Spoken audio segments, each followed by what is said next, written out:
Hi friends, welcome to Renna வீட்டு சமையல். ரென்னா வீட்டு சமையலில் ரொம்ப சுவையான மொறுமொறுப்பான மசாலா உதிராமல் சிக்கன் 65 தான் பார்க்க போகிறோம். இந்த முறையில் நம்ம செஞ்சு கொடுத்தா குழந்தைங்க ரொம்ப விரும்பி சாப்பிடுவாங்க. கடையில் அதிகம் விலை கொடுத்து வாங்காமல் ரொம்ப சுவையாகவும் மணமாகவும் நம்ம வீட்லேயே செஞ்சிடலாம்.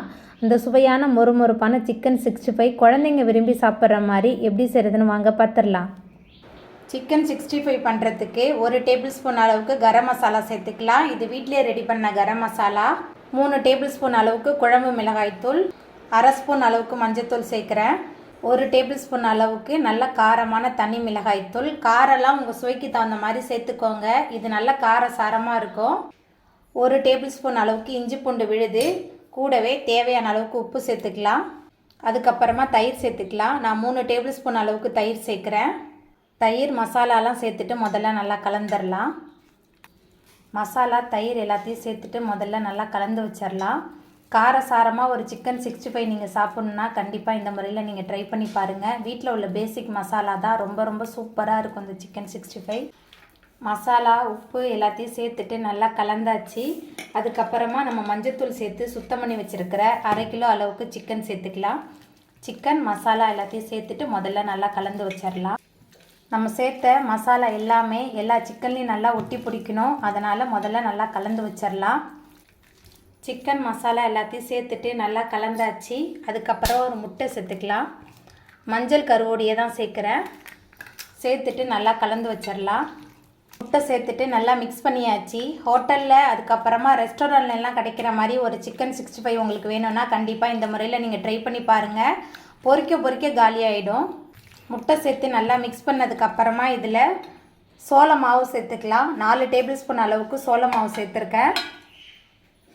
அரிசி மாவு 3 டேபிள் ஸ்பூன் அளவுக்கு சேர்த்துருக்கேன். மாவு பொருட்கள்லாம் சேர்த்துட்டு மறுபடியும் எல்லாத்தையும் நல்லா மிக்ஸ் பண்ணி வச்சிடலாம். மாவு பொருட்கள்லாம் சேர்த்துட்டு நல்லா கலந்ததுக்கப்புறமா ஒரு மூடி போட்டு வச்சிடலாம். எல்லாமே சேர்ந்து நல்லா ஒரு 2 மணி நேரத்துக்கு நல்லா ஊறி வரட்டும். மசாலா மாவு பொருட்கள் எல்லாத்தையும் சேர்த்துட்டு ஊற வச்சு 2 மணி நேரம் ஆயிடுச்சு. இப்போ இதை எண்ணெயில் போட்டு நல்லா மொறுமொறுப்பாக பொரிச்சு எடுத்துடலாம். சிக்கன் பொரிக்க தேவையான அளவுக்கு எண்ணெய் சேர்த்துருக்கேன். எண்ணெய் நல்லா சூடாகி வரட்டும்.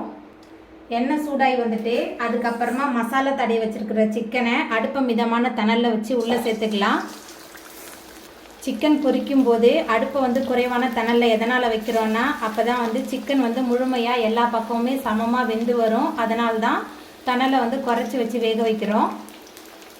அடுப்பு தணலை அதிகமாக வச்சுட்டா மேலே நல்லா பொரிஞ்சு வந்திருக்கும், உள்ளே வேகாமல் இருக்கும். அதனால் மிதமான தணலில் வச்சு நல்லா பொரிச்சு எடுக்கலாம். 65 ஒரு பக்கம் நல்லா பொரிஞ்சு வந்துருச்சு. அடுத்த பக்கம் நம்ம திருப்பிடலாம். 2 பக்கமுமே நல்லா வெந்து வரட்டும். சிக்கன் 2 பக்கமுமே நல்லா பொரிஞ்சு வந்துருச்சு. இப்போ இதை நம்ம எடுத்துடலாம்.